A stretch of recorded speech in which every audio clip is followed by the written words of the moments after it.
En los próximos minutos vamos a hacer un abordaje en torno a un tema que se relaciona con aspectos de forma en procesos de investigación. Cuando hablamos de aspectos de forma nos referimos a cuestiones que tienen que ver con la estructura misma de un documento, de un protocolo de investigación que se esté siguiendo.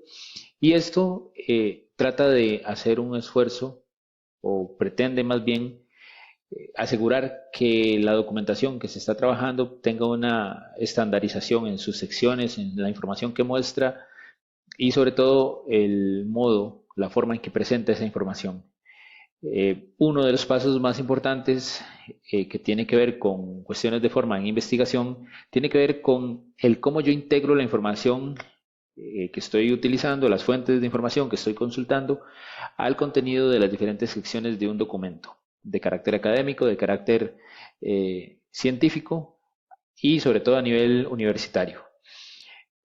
En este sentido, la integración de información y la redacción de índole científica es esencial. Y queremos explicarles algunos aspectos que necesitan tener clarificados a la hora de redactar o elaborar documentación universitaria de carácter científico.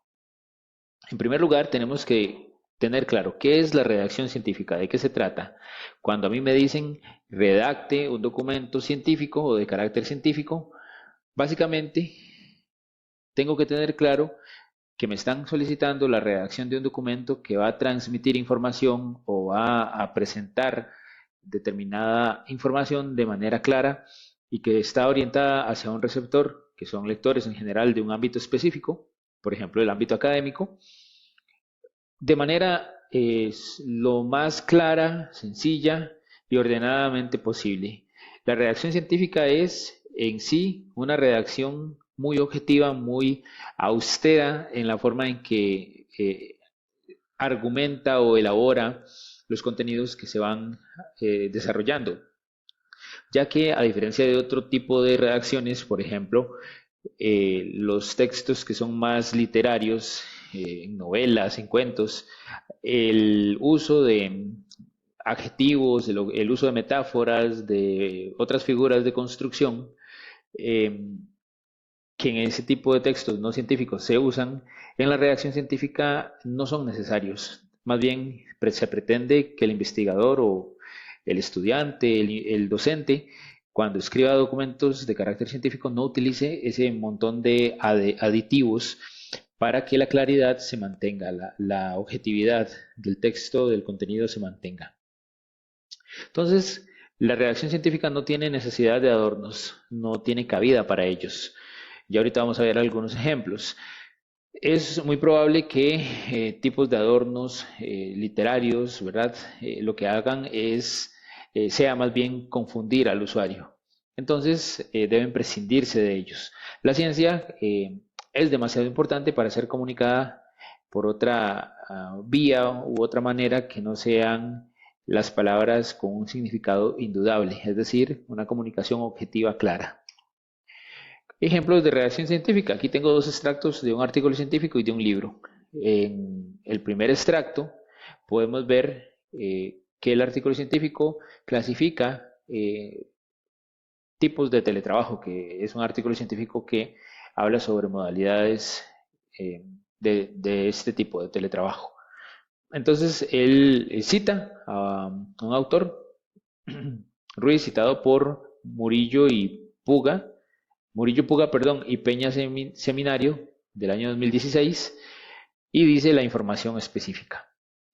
Destacan que el teletrabajo presenta diferentes tipologías o modalidades y que ellas van a estar sujetas a la ubicación geográfica, el tiempo de contratación y el tipo de contratación que se acuerde entre empleado y empleador.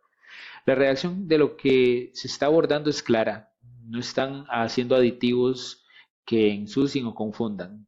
Por otro lado, en el ejemplo que ven a la derecha, que es un extracto de un libro que habla sobre administración de proyectos justamente, habla de programas de proyectos y habla acerca de un programa de proyecto entendido como un grupo de proyectos relacionados, administrados en un proceso coordinado para tener beneficio y control que no se alcanzaría si se administraran, perdón, de manera individual Un proyecto puede o no ser parte de un programa, pero un programa siempre tendrá proyectos y sigue el texto.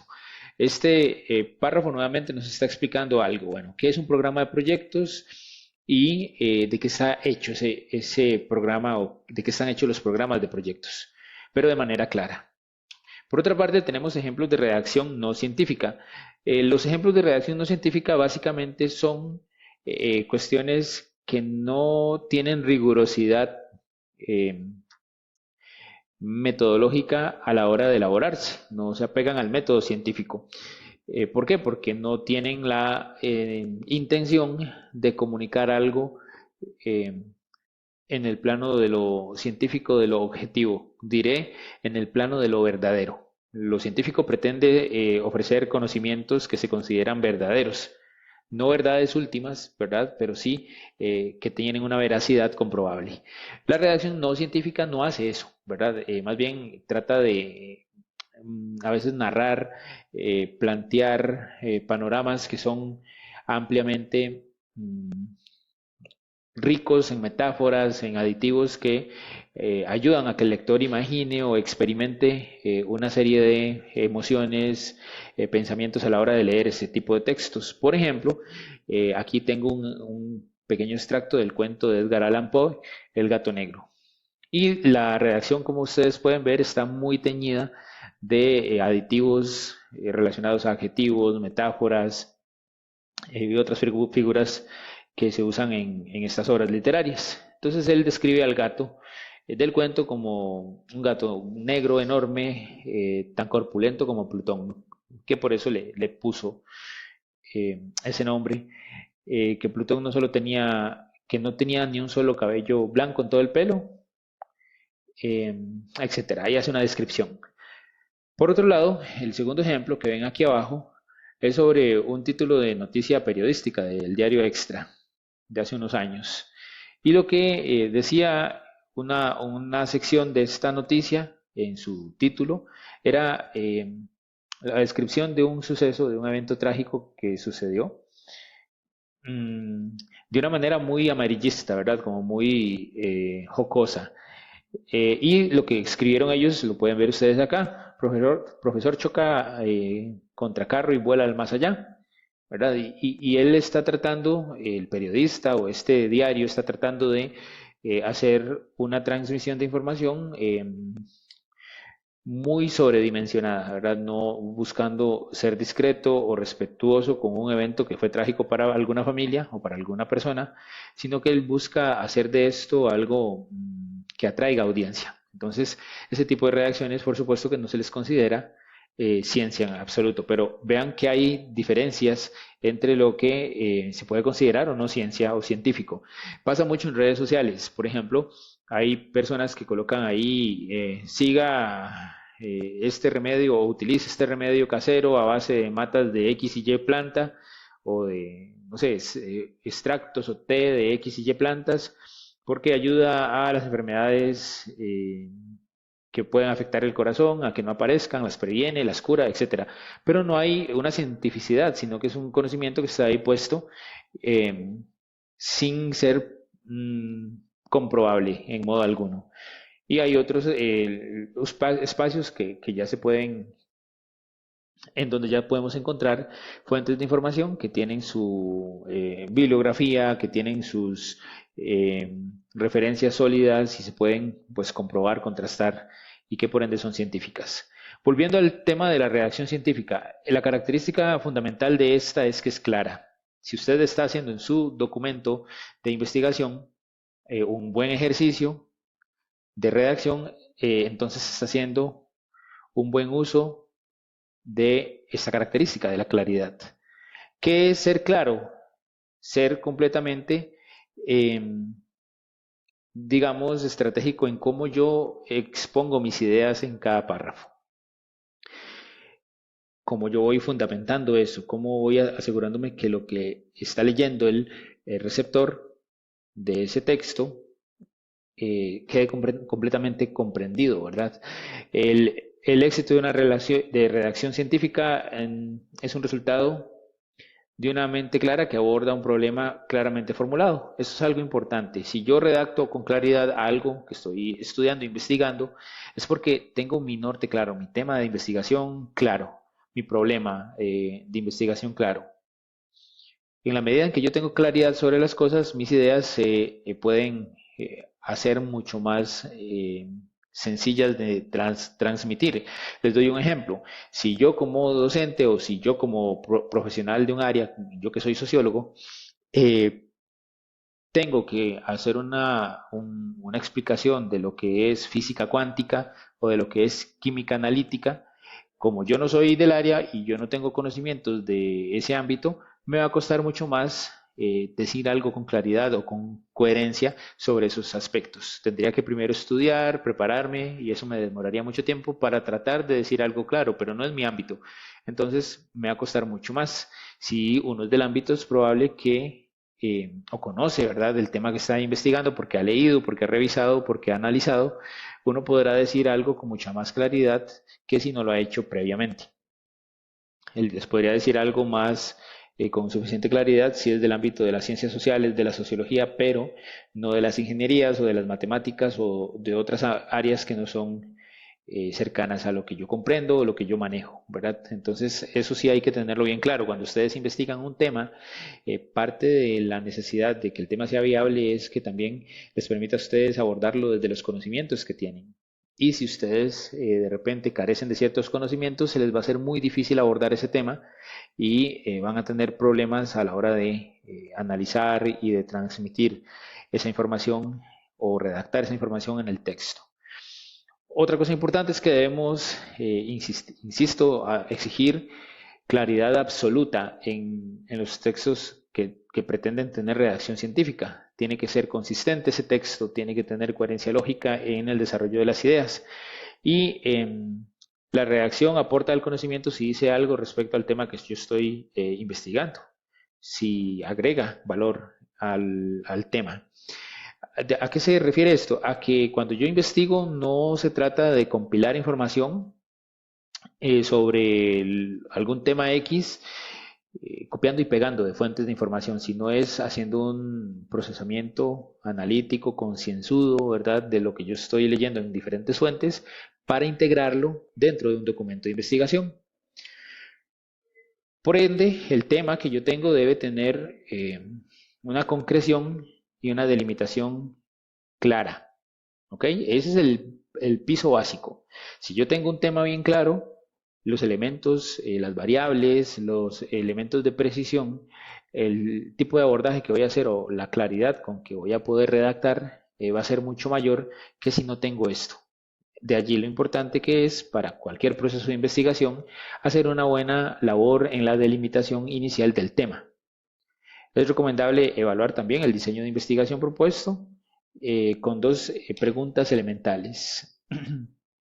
Número uno, ¿considera usted que el enunciado del problema de investigación propuesto en su diseño, en su trabajo de investigación, es claro? Si no es claro, si se lee atropellado o si se lee confuso o fragmentado, hay algo que se puede mejorar y no se puede avanzar en la investigación hasta que eso no esté resuelto. Y número dos, ¿existe alguna palabra o concepto que no sea capaz de definir con claridad dentro de ese enunciado de investigación?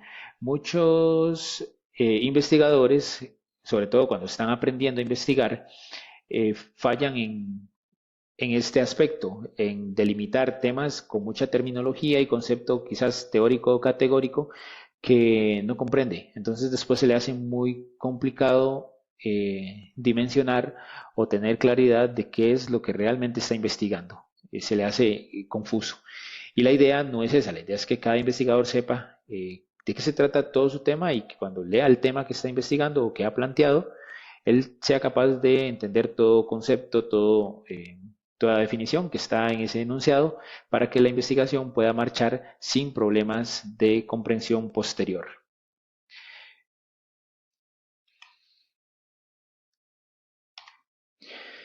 Respecto a los aspectos que tienen que ver con el estilo y la forma, se deben considerar los siguientes. Hablando en el orden de lo que tiene que tener la redacción científica, el estilo y forma deben ir armoniosos, en el sentido de que tenemos que redactar, como hemos dicho antes, sin abusar de adjetivos o de metáforas y todas esas figuras que se utilizan más en textos literarios. Aquí yo les pongo un ejemplo de uso correcto en redacción, o de uso incorrecto y uno de uso correcto en redacción de índole académico o científico. El uso incorrecto, pueden verlo aquí, es el primer ejemplo que dice: los estudiantes de primer ingreso de las carreras de una universidad de género masculino, hombres, son en distribución proporcional menos cantidad que los estudiantes de primer ingreso de las carreras de la universidad de género femenino, mujeres. Entonces hay una serie de redundancias y hay una serie de usos innecesarios de palabras que se pueden resumir más concretamente. Como lo ven en el caso del ejemplo de uso correcto, los estudiantes de primer ingreso de las carreras de la universidad son, en términos proporcionales según su género, menos cantidad de hombres y más cantidad de mujeres. Es simplemente hacerle una variación a la redacción de modo tal que él exprese la idea que se tiene, pero de forma concisa, sin necesidad de redundar, sin necesidad de andarse por las ramas, ¿verdad? O como bien lo dice por ahí el dicho popular, sin andar cantinfleando, ¿verdad? Que si ustedes recuerdan a Cantinflas, este personaje de hace unos años atrás, este comediante, tenía esa particularidad de explicar o de argumentar cosas con el uso excesivo de palabrerías y de cosas que a veces no tenían correspondencia o no tenían coherencia, pero que las decía muy rápido y las decía en grandes cantidades, y era muy curioso ver eso, ¿verdad? Cuando puedan ver un video de Cantinflas y repasar la forma en que él hablaba, me entenderán a qué me refiero con esto. Y si ya lo han visto, pues entenderán súper bien el por qué redactar con claridad y con precisión, ser concisos es importante. Tampoco hay que abusar de adverbios, perdón, que tienen que ver con, bueno, adverbios de múltiples tipos, que a veces lo que hacen es alargar las oraciones o agregarles terminologías que no tienen mayor utilidad. Por ejemplo, yo podría decir comparativamente, un adverbio, perdón, de modo, se puede decir que efectivamente tal cosa, ¿verdad? Estoy reiterando y estoy abusando de un tipo de adverbio.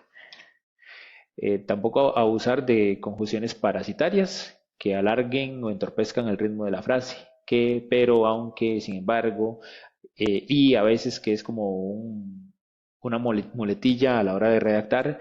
Uno puede decir: en la entrevista fue evidente que el informante que estaba en la reunión no conocía del tema y opinó y no profundizó y tampoco finalizó las preguntas de forma exitosa.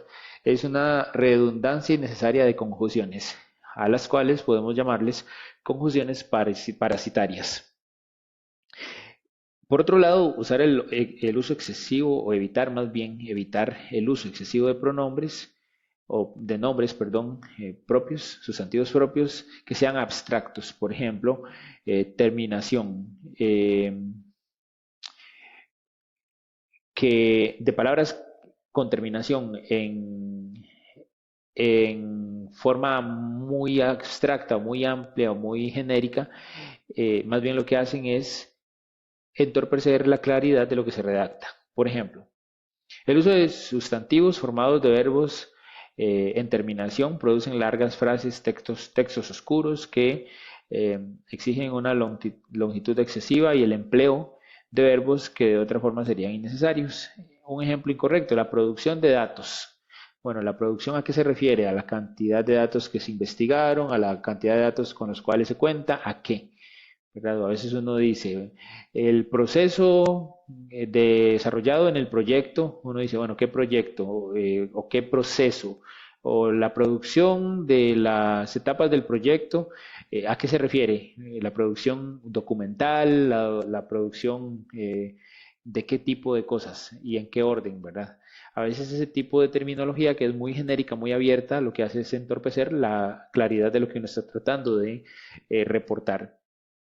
También otro vicio al respecto de la redacción en textos científicos es el uso, o puede ser el uso de excesivo de la jerga.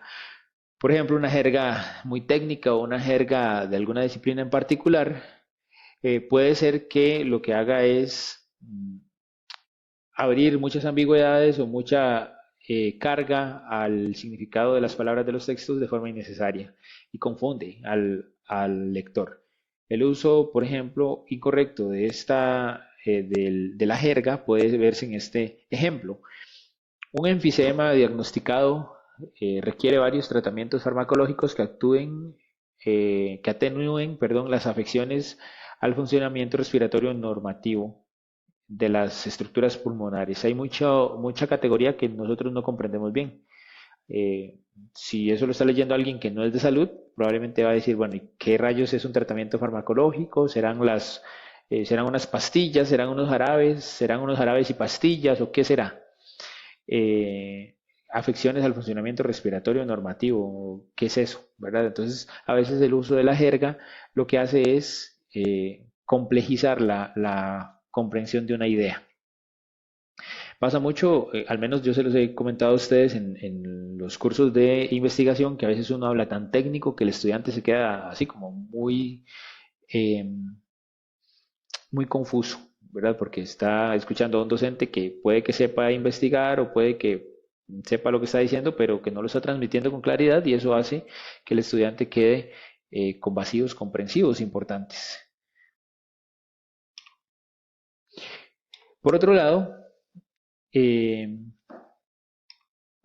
está el de la doble negación. A veces uno redacta sin darse cuenta palabras que no es necesario redactar de la forma en que uno las coloca, ¿verdad? Por ejemplo, uno dice no falta nadie. Bueno, no falta nadie es eh, una redundancia o no sé nada o no es imposible. Es una forma extraña que a veces uno utiliza mucho en el ámbito de la comunicación oral, pero que también vale la pena limpiar en la forma en que uno redacta. La bacteria no está presente en ninguna de las especies, es el ejemplo para este caso. Bueno, ahí hay una doble negación incorrecta. Se podría abreviar a la bacteria está ausente en todas las especies. Eso es todo. Es la misma idea con una redacción quizás mucho más expedita, ¿verdad? O más al punto.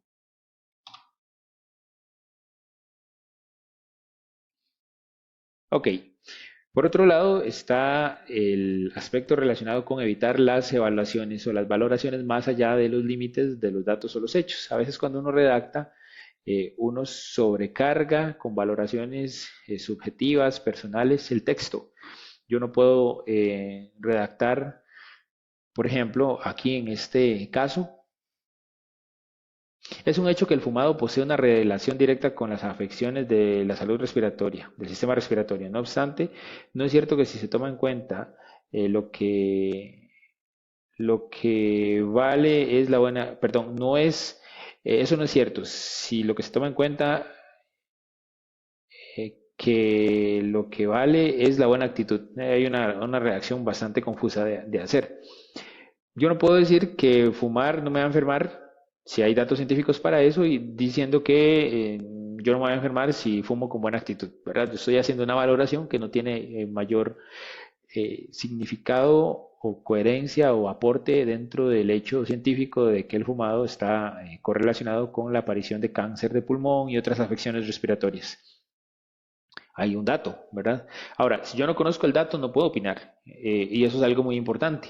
La ciencia está diseñada para que uno conozca, para que uno amplifique el conocimiento, para que uno aporte al conocimiento. Entonces, cuando uno no conoce mucho de ciencia, suele analizar o hacer conjeturas desde un ámbito más del sentido común y hace muchas imprecisiones basadas en valoraciones o evaluaciones. No sé, por ejemplo, hablamos del cáncer y uno dice, ah, es que el cáncer le da a la gente que no come bien.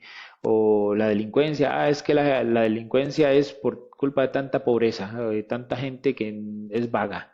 Pues, puede ser que haya algo de razón en esas valoraciones, pero no hay forma científica de explicarlo. Entonces, no se puede tomar como un juicio o una argumentación del valor riguroso que podría ser una conclusión desde el punto de vista científico.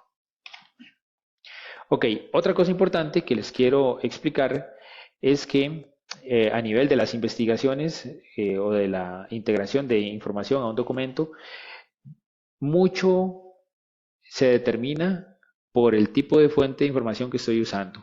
Es decir, mi documento, mi informe, mi investigación, mi proyecto, mi tesis, mi trabajo de la U, independientemente del curso que sea, si es de carácter académico y científico, ese documento va a tener mejor solidez, contenido, coherencia general si mis fuentes son buenas.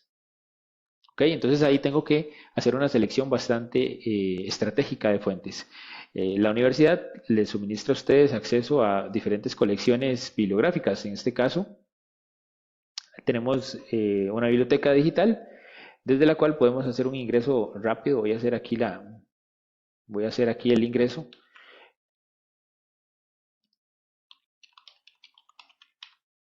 para poder mostrarles a ustedes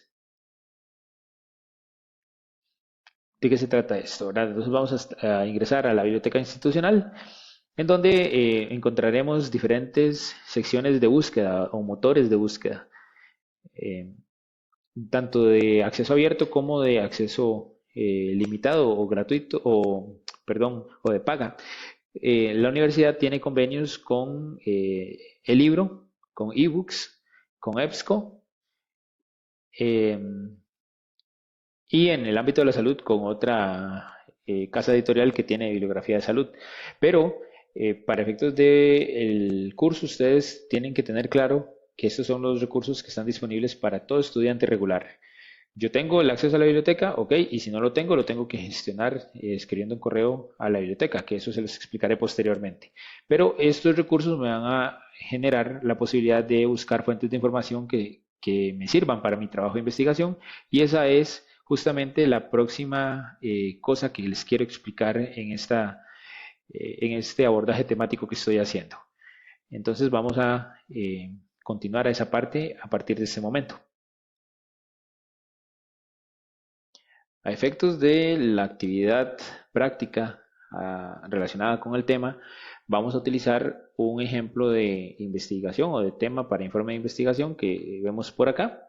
Lo tomé prestado de una de las personas del curso, pero lo que quiero es utilizar con claridad un ejemplo que ustedes puedan ver y puedan también aplicarlo al de ustedes, al propio tema de ustedes a la hora de buscar fuentes de información. Entonces veamos de qué se trata. Este tema es una revisión bibliográfica, ¿verdad? Es un tema que no tiene que aplicarse en entrevistas, ni ir a hacer observaciones de campo, ni a recolectar información mediante encuestas, nada. Es una revisión bibliográfica que es el tema de analizar las estrategias de resiliencia organizacional, implementadas por las empresas del sector turístico durante las fases críticas de creación y operación para la propuesta de un plan de negocio relacionado con el turismo educativo dirigido a colegios privados de Costa Rica. Okay, por ahí está la idea inicial. Si bien es una idea inicial, se puede ir ajustando después. Ya tenemos una base para buscar fuentes de información de calidad. Entonces, a partir del tema de investigación de ustedes, vamos a buscar fuentes que me puedan ayudar, ¿verdad? Hay muchas formas de buscar, incluso con keywords, ¿verdad? Palabras clave, pero vamos a hacer una búsqueda bastante sencilla, la forma más sencilla que pueden ustedes utilizar. Entonces, para eso vamos a utilizar el recurso que tiene la biblioteca, ¿verdad? Aquí puedo meterme al catálogo de información de la universidad, tesis que hayan sido publicadas u otros, libros o artículos científicos, ¿verdad? Entonces vamos a utilizar esos tres que son los que más les recomiendo. ¿Ok? Entonces voy a ubicarme en el libro, dándole un clic a la imagen, ¿verdad? Si yo le doy un clic, se me abre la pestaña de libros. Si yo le doy un clic a ebooks, se me abre una pestaña con ebooks. Y si le doy clic a EBSCO, pues se me va a abrir también una pestaña con la información referente a este motor de búsqueda de EBSCOhost. También adicioné una pestaña con el buscador de Google académico. Con esos tenemos más que suficientes. Tenemos los suficientes motores de búsqueda para tener la información de primera calidad que queramos incluir en nuestro informe. El segundo paso, ¿cuál sería? Bueno, yo con base al planteamiento de la información de mi tema que tengo acá en este Word, voy a empezar a seleccionar algunas palabras claves estratégicamente para hacer mis búsquedas. Por ejemplo, resiliencia organizacional. Creo que eso es un término bastante interesante. Lo voy a agregar en el Google Académico, que es como el más amplio. El Google Académico, ¿qué me va a mostrar? Me va a mostrar resultados con artículos científicos, con libros, con publicaciones institucionales que tengan que ver con esto que yo les estoy pidiendo. Lo bueno es que estoy asegurándome de que lo que estoy incluyendo desde el Google Académico son fuentes de información netamente válidas, ¿verdad? Académicas. No es recomendable buscarlo en el Google normal o en el navegador normal porque tira cualquier resultado, incluso trabajos que algún otro estudiante en algún otro lugar del mundo ha hecho y que probablemente no sean las fuentes de mejor calidad. Entonces ya tengo por aquí algunas búsquedas, puedo hacer lo mismo en el libro. El libro básicamente tiene bueno, hay que iniciar sesión. Ese dato nosotros se lo vamos a facilitar, aunque ustedes tienen que gestionarlo en la biblioteca, para efectos de esta práctica yo les voy a gestionar un usuario. Aquí cuando yo ingreso, cuando yo me abro mi cuenta, voy a darle aquí a la búsqueda la misma palabra clave. Por aquí tenemos varias fuentes de información. Tengo un libro muy reciente del 2021 de Bellis Montero Fernando sobre resiliencia organizacional. Hay otro de resiliencia y valor organizacional del 2015.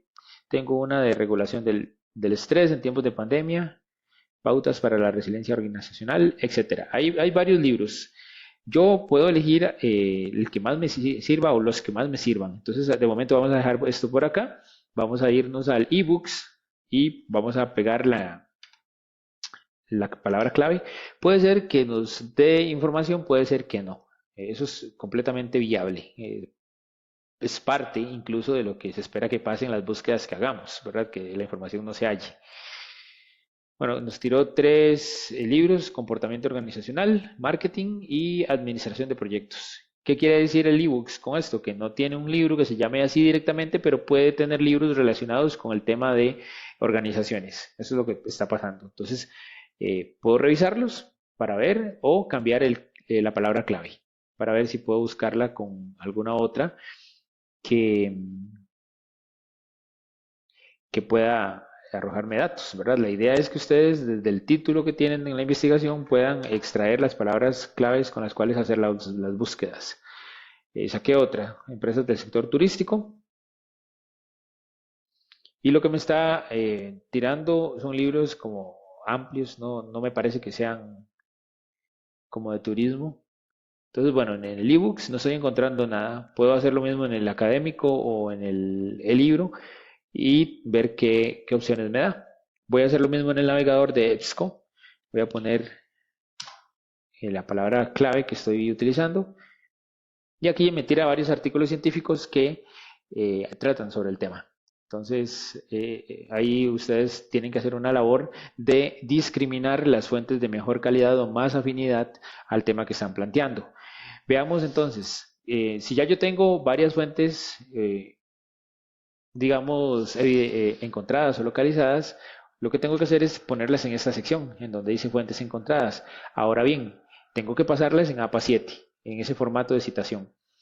Con el tema de las fuentes, digamos que la ventaja de utilizar los buscadores de la biblioteca de la universidad es que ya tiran el formato de APA7 de forma automática. Entonces no tenemos que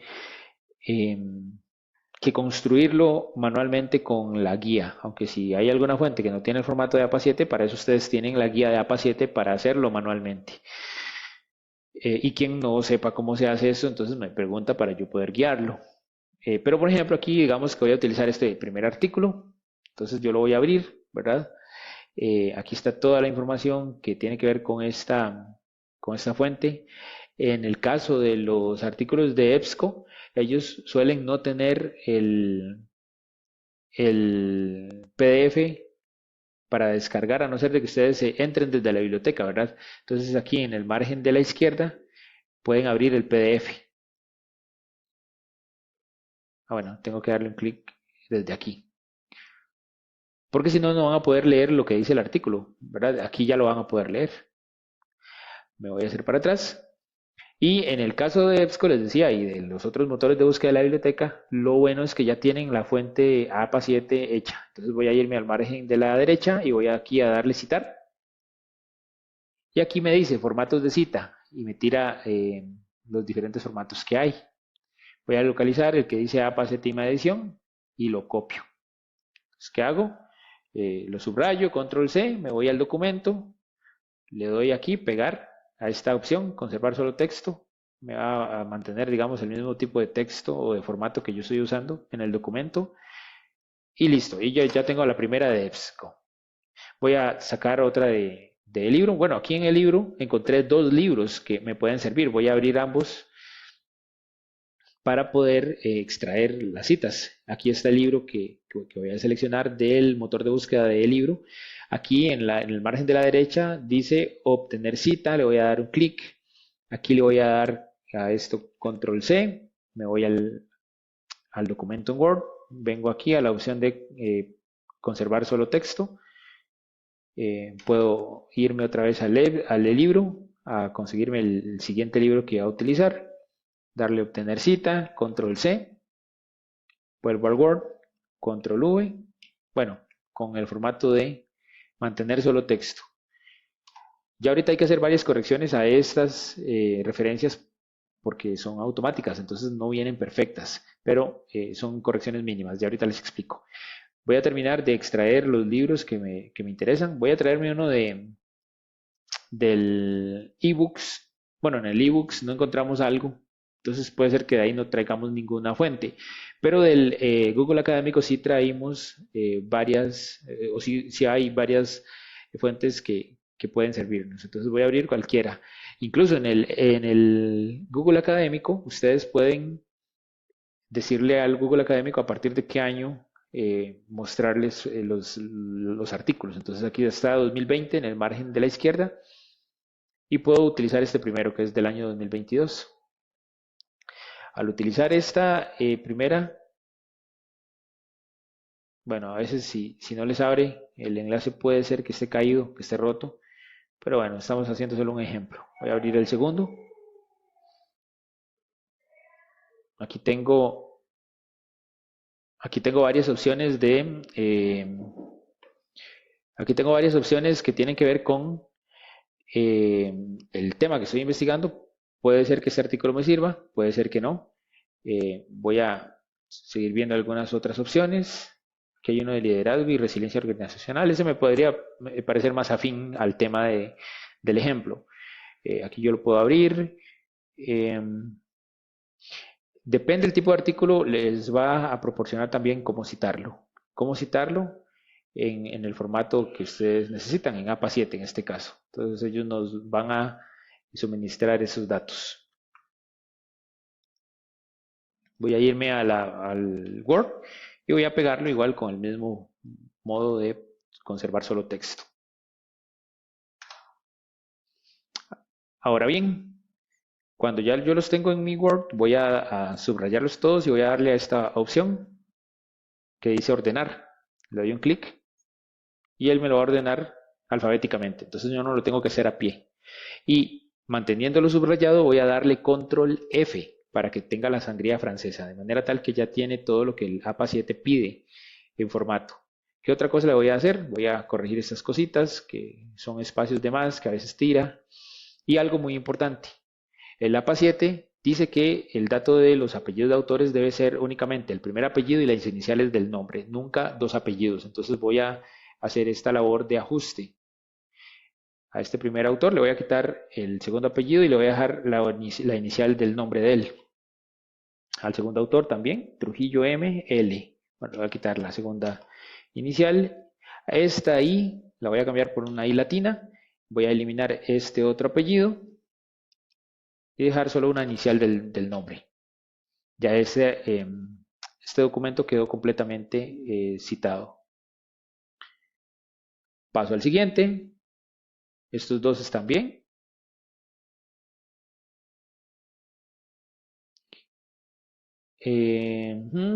Bueno, este no hay que hacerle nada más que ponerle en itálica el nombre de la revista. Por cierto que al primero también, que es un artículo de revista. Pensamiento y gestión, se llama la revista, se pone en itálica. A los libros hay que ponerles el título del libro en itálica, entonces aquí sería este, Resiliencia y Valor Organizacional. Todo lo demás queda igual.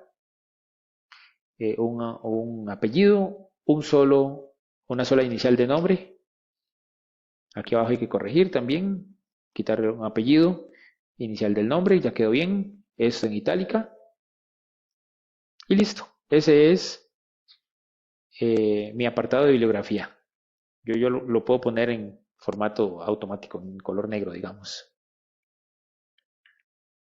Y este es el ejercicio que tienen que hacer a partir del tema de ustedes, que me lo tienen que entregar así en la hojita, en la plantilla que yo les suministro, con las instrucciones para que veamos qué tanta selección de información pudimos hacer y qué fuentes de información logramos encontrar en una búsqueda preliminar a partir de nuestro tema de investigación.